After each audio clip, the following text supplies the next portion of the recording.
Produced with exclusive support from Bavarian Nordic and Dendreon.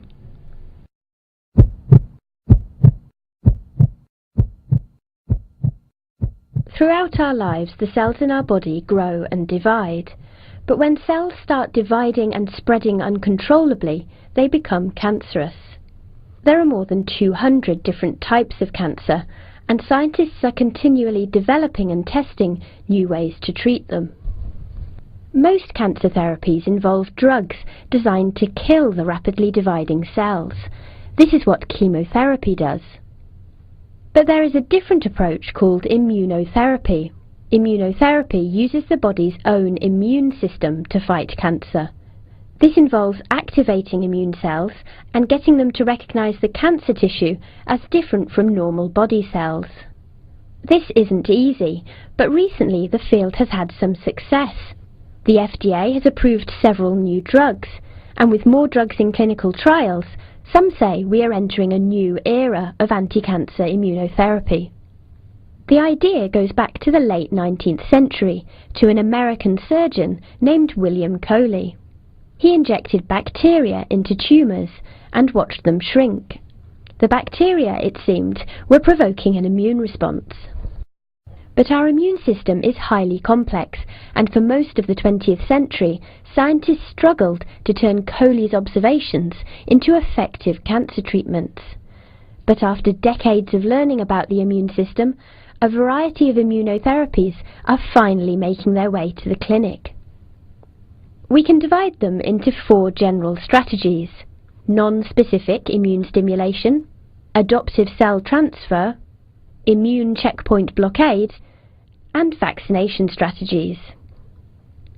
The first, non-specific immune stimulation, is used to give a general boost to the immune system in vivo.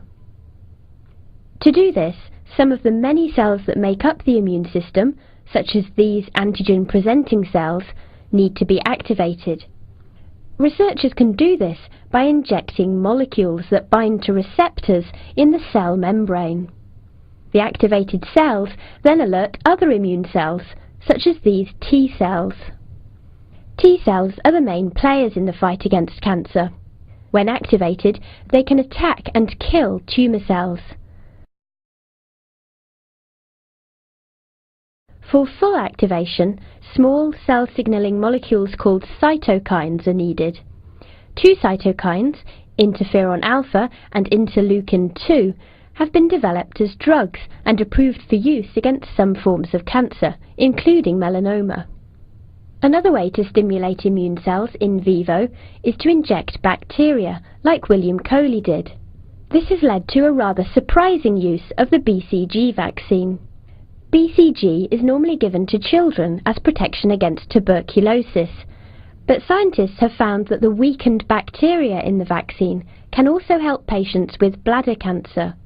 The bacteria appear to cause inflammation, which increases the number of immune cells around the cancer, helping them to home in on their target.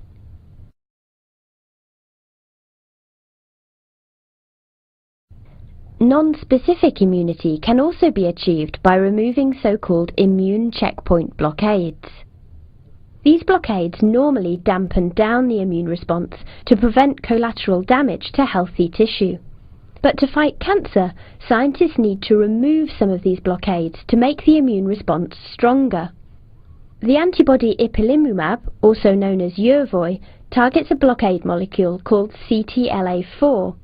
It got FDA approval for patients with advanced stage melanoma in summer 2011, and it's being tested for several other types of cancer. Activating immune cells inside the body can be difficult, but the next strategy, adoptive cell transfer, combats this by extracting the immune cells from the patient and activating them outside the body. It enables researchers to specifically target the cancer tissue. One approach is to take immune cells directly from the tumour. It's difficult to extract enough cells, but the advantage is that the cells have already learnt to recognise the tumour. Taking cells from the blood is much easier, but then you've got to use genetic engineering to arm them with tumour-specific receptors. Either way, the cells are activated using cytokines and then multiplied in petri dishes before being reintroduced to the patient. At the moment, this approach is experimental. The fourth strategy uses vaccinations. Unlike the BCG vaccine that we mentioned earlier, and which targets the immune system in a general way, these vaccines are used to direct immune cells very specifically to the cancer tissue. Several viral vaccines have shown promising results in clinical trials. For example, a weakened version of the herpes simplex virus, modified to produce an immune-stimulating factor, is being developed for melanoma and head and neck cancer. It's also possible to vaccinate with a patient's own tumour cells. Some cells are extracted, irradiated to stop them from spreading, and then engineered to secrete activating growth factors.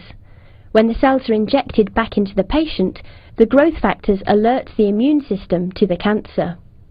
But it's also possible to vaccinate with a person's own immune cells.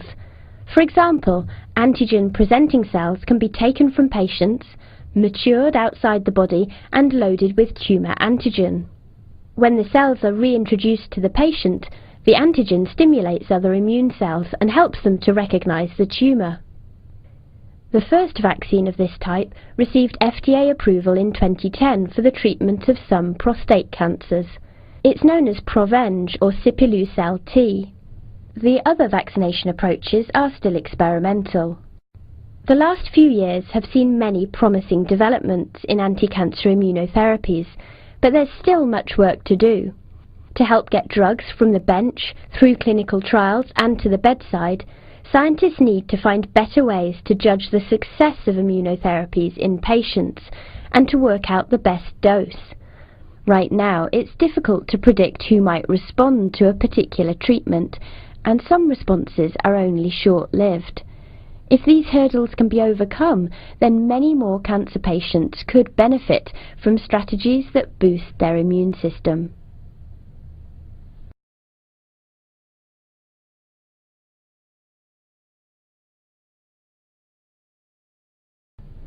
Produced with exclusive support from Bavarian Nordic and Dendreon.